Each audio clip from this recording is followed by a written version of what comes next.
I'm just obsessed. Like, so good. I was going crazy because of like the tension. It was just so good. It was everything. It was so cute. Like, how can you not be obsessed with that? Hello, welcome back to my channel. My name is Lachlan and I'm here to talk about Terms and Conditions by Lauren Asher. This is the second book and I think it's like the Dreamland Billionaires. Yes, I got it right. It says on the front of the book. Dreamland Billionaires series. I think there's going to be at least one more book in the series, maybe more. And yeah, I want to talk about it because I freaking love this book so much. So the beginning of this video will be spoiler free and there's just a few things I want to talk about, like a few spoilers, and I'll save it until the end. So if you haven't read it, the beginning of this video is safe to watch, and I'll give a warning before I start talking about spoilers. Also, please forgive me because I'm literally recording this at 7 o'clock in the morning and I'm not necessarily a morning person, but I don't have like a ton of time sometimes to record videos, so like doing them before work in the morning is easier for me, even though I'm like so tired and I'm not the most like well-spoken, obviously. So like if you're watching this, like just know I got up early to record this, okay? Patting myself on the back because I feel like that's something Iris would do. So this book has a marriage of convenience. It also has interracial couple and also age gap. So if you're not familiar with the fine print, this series is basically set like in Disney World. They call it Dreamland, but it's essentially Disney World. It's in Florida, and so if you're like a really big fan of the theme park, please, and you like romance, please read this book. I grew up in Florida and I mean, I don't live in Florida anymore, but I used to love Disney World. And so just like the setting alone is perfect. But the fine print is Grumpy Sunshine and definitely workplace romance. Now this one follows the brother of the guy that's in this book. This book follows Declan and Iris. So Declan wants to become the CEO of Dreamland, but in order to do that, like his grandfather put a clause, I think that's, yeah, his grandfather's inheritance clause. So the clause states that he has to get married and have an heir, and I guess that was because like his grandfather was thinking he won't be mature enough to be CEO until he does these things, which is so silly. I mean, the whole premise is very silly and this would never happen in real life, I don't think. Actually, you know what? I don't know if this would happen in real life. Like, maybe people go through this. I have no idea. I'm not that kind of wealthy. And in the beginning of this book, he is set up to marry like this one girl named Bethany. And because he's such a jerk, like he is a grade A asshole. He like ruins that relationship. He like does something and then she like quits basically because they were arranged to get married and all this stuff. And so last minute, like he has to find somebody and his assistant steps up because that's, you know, who she is. She's like worked with him for years and she's always, you know, like helped him and is just kind of his friend, but more so just a really hardworking assistant. Like she's a badass and we love her. So in the beginning of this book, we see a wedding, which was so intriguing because I've actually never seen a wedding such in depth. Like it was so fun to read about. But anyway, so you're probably thinking like, that sounds like insta-love if they get married in the beginning of the book. But no, there's no insta-love because they don't hate each other. But he's just like such an asshole and she's just like, you're an asshole, you know? Like they don't have feelings for each other, which is one of the things I love about this because it's also like kind of friends to lovers, but not really because he's more of her boss. I was skeptical in the beginning of this book because I was like, now they're talking about like having a baby and I don't want to read about like someone trying to have a baby for, you know, almost 400 pages, or I think it's more than 400 pages. Yeah, it's almost 500 pages. And I'm like, I don't want to read about that. But you guys, that's not what this book is. Oh my god. It is so good. If you like groveling, the groveling that occurs in this book and the first book too, but this one, I was literally passing away. This whole book is basically them, like, trying to not get to know each other, but, like, learn how to live with each other. And they start going on these fake dates to make, like, paparazzi believe in their relationship. So they start caring about each other, and it is just the cutest freaking thing. Like, this book is... I'm saying it's 6 out of 5 stars. We'll see if I feel differently, like, in a few months, because normally my 6 out of 5 star books really, like, stay with me for a long time.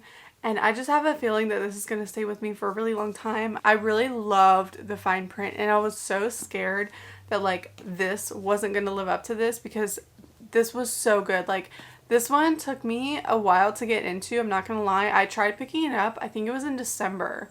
And for whatever reason, like, I was not feeling it. I was like, this is, like, not what I was expecting. So I put it down, and then everyone was telling me to read this. So then I was like, I want to read it. plus I wanted to read this one. And although they are standalones, like, they're interconnected, I would suggest that you read this one first, just because of this one has less of, like, the Disney, you know, world plot to it. So in order to get, like, the vibe, you kind of need to read this. And there are some other things that this book doesn't include, like the backstory on a lot of the things. You're not really going to understand what's going on, like, especially with Declan's dad. There was a lot that was left out of this one that was included in this book, so I would definitely suggest you read the fine print first. I did read them on my Kindle because I didn't have the physical copies. As soon as I was, like, halfway through, I was, like, a little bit more than halfway through the fine print whenever I ordered the copies. I also ordered, like, all of Lord Asher's books because, hello, I need them ASAP, okay? But yeah, this is so good. The cover of the book is a greenhouse, and that's because she's obsessed with plants. I found her to be so developed and so relatable. Like, she talks about it in the book at one point that she is dyslexic and she got held back in school because of it. And although I'm not dyslexic, I used to have a horrible speech impediment that, like, kids used to make fun of me for, and I got held back in kindergarten because of it. And I joke about it, and I'm, like, over it at this point in my life, but it used to be something that I was, like, very insecure about whenever I was a kid. And she would get made fun of because she got held back, and I just know exactly how that feels, like, how to have your friends, you know, go ahead of you and you're held back. And so her whole life she's, like, trying to overcompensate because of her disability. She also, like, doesn't get a college degree because of it, because she just, like, doesn't believe in herself. And oh god, girl, I love her so much. And then Declan is just a grade A asshole. Like, he is a total jerk. Like, and I was eating it up. I love it when fictional men are assholes. Like, I don't know what it is, but I just, like, I love it so much. And that's why Grumpy Sunshine is one of my favorite tropes, because usually the guy is grumpy. But yeah, this wasn't necessarily Grumpy Sunshine. That's what I loved about her, is, like, she challenged him. Oh my god, there were so many times I was just laughing out loud. So if you haven't read the book, I'm gonna start talking about, like, my favorite moments and things like that. Just moments that I just really loved, and I don't want to spoil it for you if you haven't read it yet. So go read the book and then come back and we can talk about it. I believe I can fly. So I have my handy dandy notebook that I, like, wrote some of my favorite moments. Yeah, so I love the wedding scene, obviously, and then whenever they went to South Africa, I thought that was so cool because I've been to South Africa and I've been on a safari, and so I know, like, what that looked like. I do wish we had kind of gotten more of, like, the safari moments. Now, I would have read this book if it had been 600 pages. Declan and Iris going on a safari in South Africa, like, give me the details, please. Also, when she broke her finger punching his dad, I was dying because there were so many, like, little things that related to her. I've broken my finger before, and I'm telling you, that is so freaking painful. Like, literally the most painful thing ever. I broke my nose and my finger at the same time, and the whole time I was like, my finger hurts. Just the hospital scene, like, whenever he took her to the hospital was so cute because he hates hospitals. So, like, I don't know. I was living for it. And don't even get me started on the fact that like he starts texting her these foreign words that have like these super cute meanings. Oh my god. I was screaming. The first one that he sends her or says, I don't know if he says it. I think he says it to her. Yes. He says it. It's like Yuafwen. I don't know how to pronounce that, but it's Yuanfen, and it's translated to fateful coincidence. And so he says this to her, and then she tries looking it up, and then she gets frustrated because like she can't spell it. But just in general, the foreign text messages they had me feral. Like I loved it so much. Also, I started picturing Damon and Bonnie from the Vampire Diaries. Like I don't know why, because in the book he has like honey eyes, and Damon obviously like has crystal blue eyes. So it's not like the descriptions were like that accurate, but for whatever reason I started picturing them. It wasn't the entire time, but like whenever I thought about it, I was like, this could be Damon and Bonnie, like a fan fiction. Oh my god, in the freaking charity gala, how do you say that, gala? He spent $50 million? buying things for her, like literally he was like trying to outbid everybody. If she wanted something, he was like not having it. Like he was not letting anyone buy anything. And then the cooking, whenever he was teaching her how to cook an omelet, there were so many times I was just laughing out loud for this book, and that scene just like I was going crazy because of like the tension. It was just so good. And then I made a note about like her, being held back for dyslexia and how I related to that because of my speech impediment. Like I love the aspect. And also let me know if you have read a book with like a character with speech impediment. I think It Ain't Me Babe by Tilly Cole. I think he has a speech impediment in that book, but I don't know if I'm thinking of the right one. Let me know if you've read one, because I really would love to like read a book where the character has a speech impediment, because I've never like found one before. Oh, and then all the fake dates, oh my god, they were so cute. And then whenever he takes her to the garden as a fake date, that was so cute. Like I don't even have words. Like I really don't. And then when he says I love you in 3 different languages, I just wanted to cry. It was everything. It was so cute. Like how can you not be obsessed with that? Okay? How can you not love that? And then when he rescues the dog, oh my god. Like I have no words for this man. And I know he messes up towards the end of the book. Like, he fucks up. We know. We get it. He does. He royally fucks up. But I think that's another reason why I love this book so much, is because so many times, like, obviously we read romance books because it's like fantasy, and it's nice to read, and it's really like, we love to swoon and all this stuff. But sometimes, like, I guess the issues, like not the issues, but like the fights. I'm trying to say, what's the word? Let's just go with fights because I can't think of the word that I'm trying to say. Anyway, the fights in the books. No, what's the word? The conflict. That's what the word is. Conflict. Okay. So in this book, the conflict was so good. Like it was so honestly kind of realistic, because it was like, I don't know, I just really appreciated the conflict. And then in this one, the conflict was also very realistic, because people fight. Like if you're in a relationship, if you're not fighting, then I guess that's kudos to you, like whatever, to each their own. But people fight. Like I fight with my husband. Like we all say shit that we don't mean sometimes, and that's never like a good thing.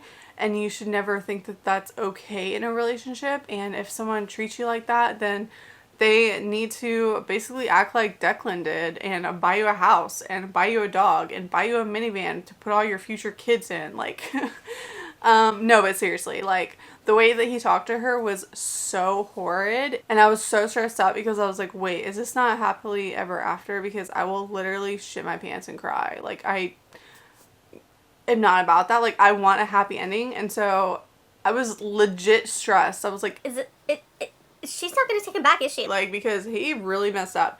But yeah, so he ends up like groveling. Like the groveling is just so good. And like everything that he did, like buying her a house, getting her the dog, freaking asking her to marry him even though they were already married, like just everything is just so good. Oh my god.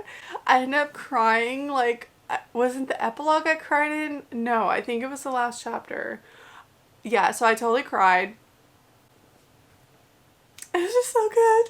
6 out of 5 stars. So I'm so glad that I gave the fine print another chance because yeah, I really like when the first time I picked it up, I don't know why I just like was not vibing with. I'm just obsessed. Like, so good. I am a simp for these men. Although the writing was like pretty corny in the fine print at times, it was pretty corny. It was less corny in this one. So I don't know. I'm just like, I'm here for it. Like, I'm trash for these books, and I immediately would just want to read all of Lauren Asher's books. So if you made it this far, you can leave a little plant emoji for Iris because I love her so much. Thank you so much for watching, and I hope you guys enjoyed this video. I didn't do a separate video for the fine print, but like if you want me to, just let me know and I can maybe get that done. I only have so many hours in my, my week, so I kind of have to like be very picky about what videos I make, well, like what books I make videos on. But yeah, and then I want to do videos on the Throttled series. I don't know if that's the name of the series, but like the first book is Throttled, and I want to start that and like do videos on them and stuff. So yeah, I hope you guys have enjoyed watching this, and thank you so much, and don't forget to like, subscribe, and comment below, and I'll see you guys later in my next video.